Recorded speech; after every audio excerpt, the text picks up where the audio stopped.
Is there anyone with a medical background on board? We need to hurry, an elderly person needs help. I used to be a doctor, I said, raising my hand. Please help us, urged by a beautiful flight attendant, I proceeded to the front of the plane. This is the story of a once brilliant surgeon who was ousted from the medical world and encountered a crisis while returning to his rural hometown by plane. My name is Eugene. I was a doctor until just the other day. I was a neurosurgeon at a university hospital, and since my residency, I was favored by the professor, which allowed me to accompany him to conferences even ahead of other senior doctors. Soon after, a paper I presented at a conference was recognized, and at the age of 29, I was hailed as a genius neurosurgeon. As my fame increased from TV appearances and writing magazine columns, my clinic became so popular that there was a 2-month wait for an appointment. The hospital's policy was that while general appointments took 2 months, celebrities and the like were given priority in treatment. I primarily cared for patients in VIP private rooms, alongside my mentor and chief physician, Dr. Maxwell. My smooth career began to derail after Dr. Maxwell retired. Dr. Maxwell was a significant figure within the hospital's power dynamics, having been a powerful ally as a friend of the hospital director, Dr. Smith. Under Dr. Maxwell's protection, all I had to think about was maximizing my skills. After his retirement, the position of head of neurology was to be filled by an external hire, and it remained vacant for a while. Already holding the title of associate professor, I was temporarily assigned as the acting head, representing the department and coordinating with other medical divisions. There were many in the hospital who did not take kindly to my presence. Without Dr. Maxwell's backing, I found myself at the forefront of troublesome office politics. The especially problematic person was Dr. Vincent, the deputy director and head of surgery, who was notoriously harsh and often clashed with me. Despite this, since Dr. Vincent also primarily handled VIP cases, we had to cooperate frequently. At that time, Dr. Vincent was the primary physician for a famous singer, whose hospitalization itself was newsworthy. One day, I participated in a pre-surgical conference for this patient. The surgery would be performed by Dr. Vincent, of course, but there was a disagreement between my diagnosis and his. Despite repeatedly presenting the imaging and explaining, my views were dismissed, and none of the other doctors dared to contradict Dr. Vincent. Eventually, Dr. Vincent decided my diagnosis was wrong and proceeded with a different treatment. The patient did not survive. It was clear that the cause was Dr. Vincent's misdiagnosis and surgical error. However, he shifted all the blame onto me. I was blamed for the patient's death due to my supposed misdiagnosis. In this hospital, going against Dr. Vincent meant not being able to survive. Although a few nurses and pharmacists spoke out in my defense, they were dismissed as a warning to others. No doctor was willing to speak the truth, and I was left to take the fall alone, resulting in my departure from the hospital. My medical error, sensationalized by the media, effectively ended my future as a doctor. Disgusted with the world of medicine and losing my passion for saving lives, I decided to return to my rural hometown to take over the family inn.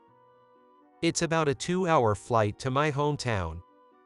Normally, I would have flown first class, but this time I bought an economy class ticket and waited for boarding, and then in the lounge, which was noisy due to first-class passengers. A younger men were loudly celebrating with a few older men.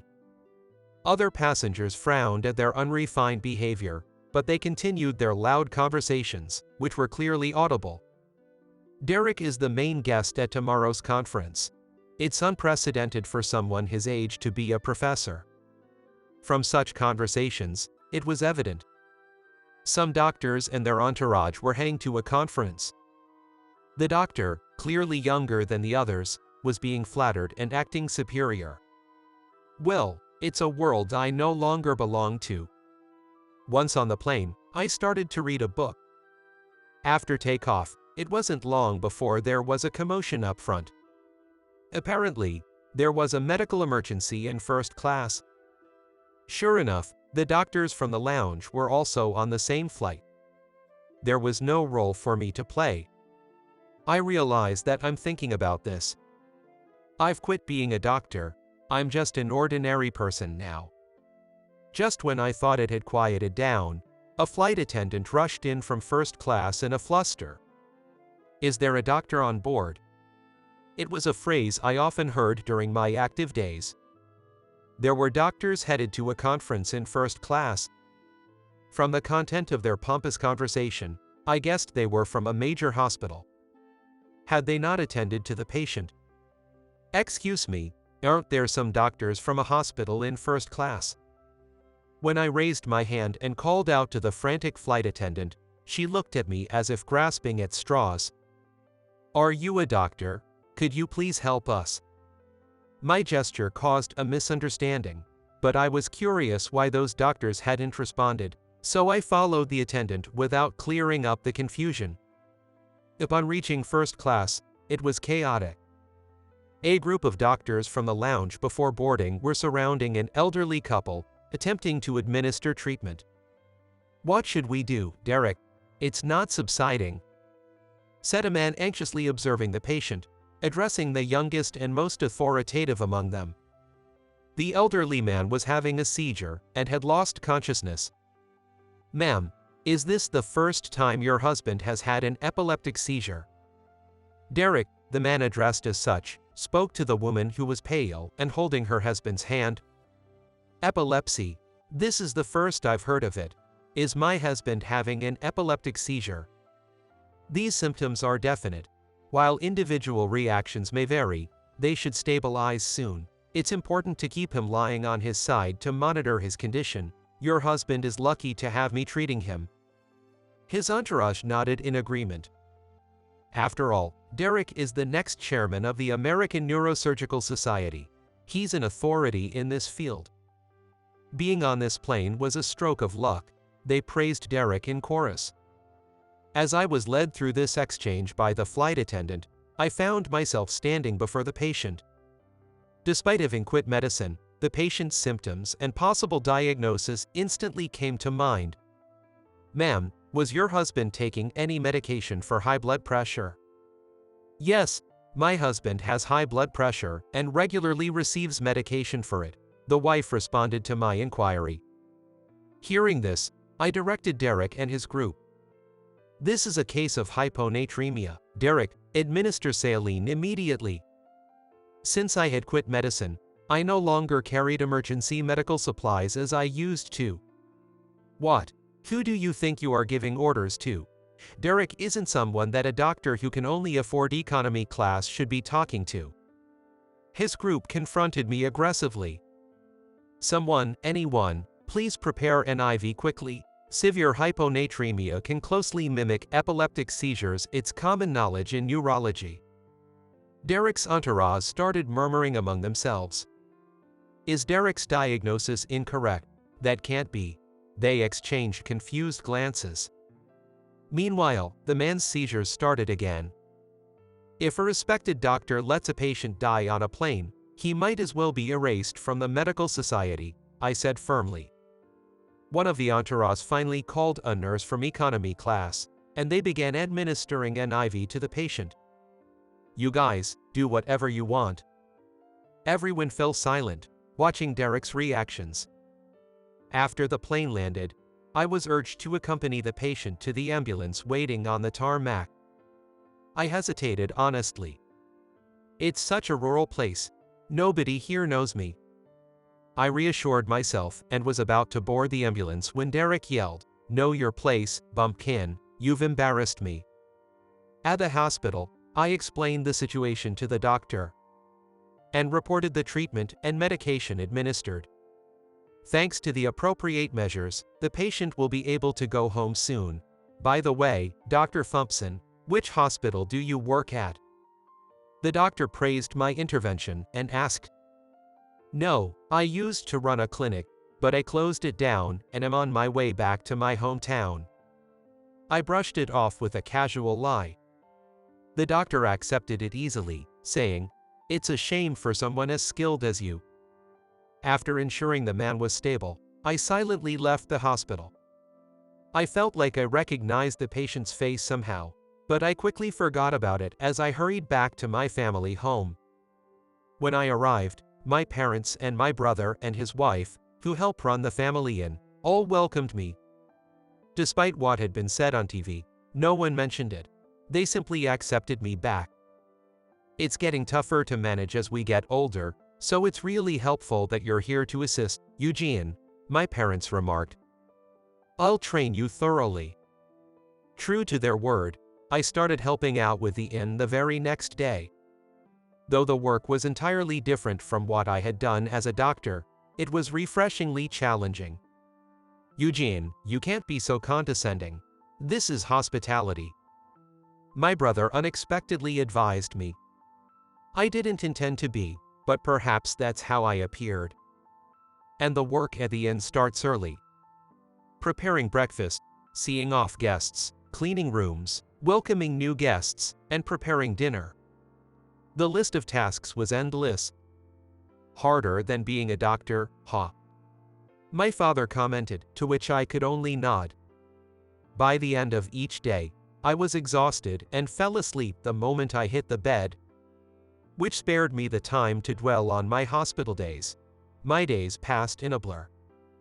Just when I was getting used to the routine and starting to find my rhythm, a woman came to stay at the inn. What's the name on the reservation? The female guest was strikingly beautiful, almost otherworldly.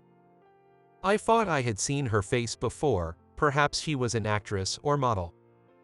While I processed her check-in, she introduced herself. My name is Sophia. I didn't recognize the name, unfortunately. I'll take your luggage for you, I offered as I smoothly completed the check-in and led her to her room. Dinner is served in the dining hall from 5 to 9 p.m., and then, as I was about to leave the room after explaining everything, she stopped me. Don't you remember me? I paused and turned to look at her. Where had we met? Such a beautiful face should be unforgettable. You were on that plane, the one you helped the man. Ah. I instinctively pointed at her with a smile. You were the flight attendant on that plane. I quickly withdrew my finger, embarrassed. I apologize for the bluntness. I was just so surprised. She didn't seem offended, continuing with a smile. Actually, the man you helped was my grandfather. I was surprised again, but tried to remain composed as I chose my words carefully. Is that so? How is he doing now? Thanks to you, he's as lively as ever. It turns out it was hyponatremia caused by his blood pressure medication. Just as you diagnosed, he had gotten a stronger prescription because he was flying. Sophia spoke brightly, her expression changing rapidly, showing a different side from when she was a flight attendant. She had often stayed with her grandparents as a child because her parents were busy, and she grew quite attached to them. Her grandfather was especially fond of her, and she herself was a grandfatherly child. The doctors in first class at that time seemed too embarrassed in front of their subordinates to back down. It's a real problem if they misdiagnose like that, especially when it could be life-threatening. It was really fortunate that a doctor like you happened to be on the same flight, she said. Being stared at so directly and thanked made me feel ticklish inside. It was just by chance. Plus, I've already quit being a doctor. Now I'm helping out at this inn. Upon hearing that I had quit being a doctor, Sophia looked a bit disappointed, but she didn't ask anything more about it. So, you've changed careers. Even though this job looks tough, you seem to enjoy it, she said. Her comment surprised me.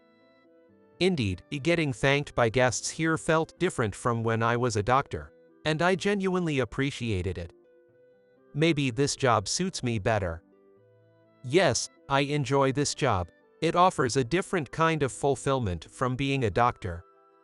I answered sincerely. Sophia, who was here on her precious vacation amidst a busy work schedule, was staying for 3 nights and 4 days. Although there aren't many tourist spots around here to visit for 3 nights, Sophia seemed to enjoy the places I suggested on the first and second days. When she returned, she excitedly reported where she went and what happened. "You must have seen many places abroad," I said. She shook her head. "There's still a lot to see domestically. Plus, traveling for leisure feels completely different from traveling for work," she explained. I listened to her, pondering her perspective. On the last day of her stay, a local festival took place. I hadn't known about it, but it seems it's an annual event that both locals and tourists look forward to. "Oh, haven't you been to the festival yet? You can go after you finish preparing dinner. That beautiful guest, she's your acquaintance, right? Why don't you invite her?" my mother suggested with a meaningful smile. "She and I aren't like that," I protested. "Well, surely a beauty like her is out of your league," she teased. I couldn't deny that. Eventually, after dinner that day, I decided to approach Sophia as she was heading from the dining hall to her room. "There's a festival nearby today. It's an annual event. I haven't been myself, so if you'd like, we could take a stroll there," I suggested, though it sounded like an excuse even to me. However, Sophia happily accepted the invitation. We agreed to meet at the entrance after dinner. "I love the atmosphere of festivals. I used to go a lot with my grandfather when I was a kid," she shared, clearly looking forward to it. Unexpectedly excited, we walked side by side. Her beauty attracted attention. Men and women alike turned to look at her, but she didn't seem to care and walked on swiftly. Watching her excitedly interact with the ordinary stalls at the festival, I started to have fun too. Various events were taking place at the central square, and she seemed to enjoy them thoroughly. "Thank you for today. I had a lot of fun," she said on our way back, looking content. "It's a nice place, isn't it? I can see why you'd want to come back," I replied, feeling a bit guilty under a straightforward gaze. I was blamed for a medical mistake and had to quit being a doctor. Actually, I wanted to continue practicing medicine, but the incident blew up so much that there's nowhere in this field that would hire me now. "Of course, I find this work at the inn fulfilling too," I confided. Sophia listened intently. "So, if there was a chance, you'd want to work as a doctor again?" Surprisingly honest, I found myself replying. "Yes, if there was a place that would accept me." "I see. I think you helping patients as a doctor and working hard to create good memories for guests here at the inn, both are wonderful." She smiled satisfactorily. "Thank you," I managed to say, overwhelmed by the compliment. Feeling like I had no value beyond being a doctor, her words made me start to seriously consider taking over the inn. The next morning, Sophia left. "Can I come again?" she asked before leaving, which somehow made me lose my enthusiasm a bit. Yet, I decided to dedicate myself even more to managing the inn, hoping to earn further recognition from her on her next visit. "Eugene, a courier has delivered something for you," my brother announced. One day, my brother mentioned to me, and I picked up an envelope. Upon opening it, I found an invitation to a party hosted by Anderson Medical Equipment, the largest medical device manufacturer in the country. Thinking it was a mistake, I set it aside and completely forgot about the invitation afterward. One day, my father called out, "Eugene, you have a visitor." I had no idea who it could be, but I went to the entrance where a man in a suit, a stranger, was standing. "Mr. Fumpson, I've come to pick you up." "Yes." I didn't recognize him, and his talk of picking me up seemed suspicious. Sensing my confusion, the man explained the situation. "I am here on behalf of my boss. I believe an invitation to tomorrow's party was sent to you." I tried to make sense of the situation in my head. Does that mean you've come to take me to tomorrow's party? I asked. Yes, we will take a taxi to the airport shortly. I have arranged a ticket for the 6 p.m. flight. Upon arrival, we will go directly to the hotel, where the party venue is also located. You need not prepare anything, just come as you are. Despite his calm explanation, I couldn't keep up. Why would they go to such lengths to have me at this party? Are you sure I'm the one who's been invited? I asked hesitantly. Yes, there is no mistake, the man asserted firmly. Unable to decline under such circumstances, I reluctantly agreed to go with him. We took a taxi to the airport. And ironically, I was on a first-class flight. Being a reception hosted by a pharmaceutical company, it was undoubtedly filled with medical professionals. I didn't understand why I was invited, but I feared that revisiting my past after starting anew might lead to unpleasant experiences. I was already regretting following this mysterious man. After landing, we switched to another taxi and headed to a well-known upscale hotel. In the hotel lobby, the man who brought me said, "I will come to pick you up again tomorrow," and then he left. I was escorted to a suite for some reason. A high-brand suit for tomorrow's party was prepared in the room. No escape now. Dinner had apparently been ordered in advance and was delivered to my room. I decided to make the best of the situation and enjoy the suite. The next day, after getting ready, the same man came to pick me up. We took the elevator down to what seemed to be the largest room in the hotel.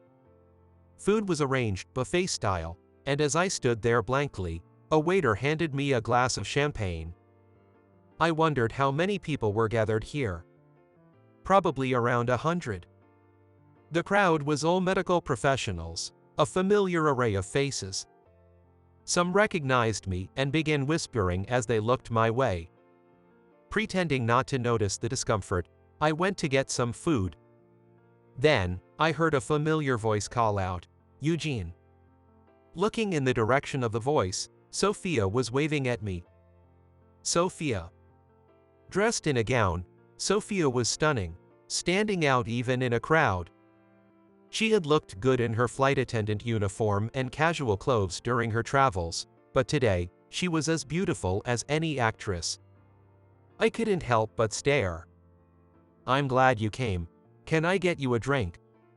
she asked, easing my nerves with her friendly demeanor. "Thank you," I responded honestly. "To reunion." She raised her glass, said that, and took a sip of her champagne. Delicious. Pleased, I asked her. "By the way, Sophia, why are you at this party?" After taking a sip of my champagne, I couldn't help but inquire. "A relative of mine is involved with the organizers. I heard that you would be here too, so I took some time off work," she said with a mischievous smile. As we chatted, the party officially began. The first to speak on stage as the chairman of Anderson Medical Equipment was the man who had fainted on the plane that time. "He's your grandfather, right?" "The company was founded by my grandfather. The current CEO is my father," she replied, still with that playful smile. Then I turned my attention to Chairman Anderson on the stage. "As you know, we pride ourselves on being the top pharmaceutical manufacturer in the country. In pursuit of further development and for the advancement of the medical field, we have been planning a new project. We have built a hospital where we can directly use and manage our pharmaceuticals in clinical settings to see their effects on patients firsthand. It makes sense for the manufacturer, it saves on marketing to doctors, and hospitals get priority access to hard-to-obtain drugs. Plus, they can observe patient outcomes directly." Impressed, I listened until suddenly, "Eugene," my name was called out, the lights dimmed, and a spotlight shone on me. All the guests turned to look in my direction. Blinded by the light, I covered my eyes with my hand, but the announcement came regardless. "We have decided to appoint Eugene Thompson as the director of our new hospital." Confused, I stood there as a voice rang out from the crowd. That man committed a medical error 2 years ago and was virtually expelled. Can we really trust such a person with a hospital directorship? Without trust in the director, the hospital's management is doomed to fail." The room stirred. The voice belonged to none other than Dr. Vincent, the very person who had pinned the medical mistake on me. With a young doctor, Derek, who had misdiagnosed hyponatremia as epilepsy, by his side. "That's right. Appointing a doctor who made such a grave medical error as director will tarnish the hospital's reputation before it even opens." Derek chimed in, supporting Dr. Vincent.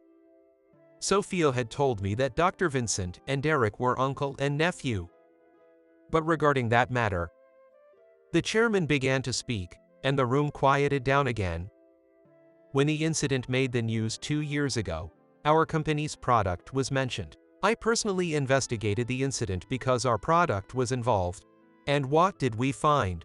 Misdiagnosis suspicions came to light. So, that means Eugene is responsible. In front of the majority, I was again being announced as the perpetrator of the medical accident. Suddenly, on Urswe a familiar voice shouted, "No, it's not true. It was the deputy director's misdiagnosis." None of the team involved at the time testified the truth because they were afraid to contradict Dr. Vincent and risk their positions. From there, I officially became the director of the new hospital. Later, the incident 2 years ago was acknowledged not as a medical accident, but as a misdiagnosis by Dr. Vincent. Thanks to a nurse speaking the truth at that party, my innocence was proven. Thus, I became the first director of the hospital, which quickly garnered attention in the medical community. Sophia's grandfather, Mr. Anderson, even asked if I would consider marrying his granddaughter, and I happily accepted the proposal.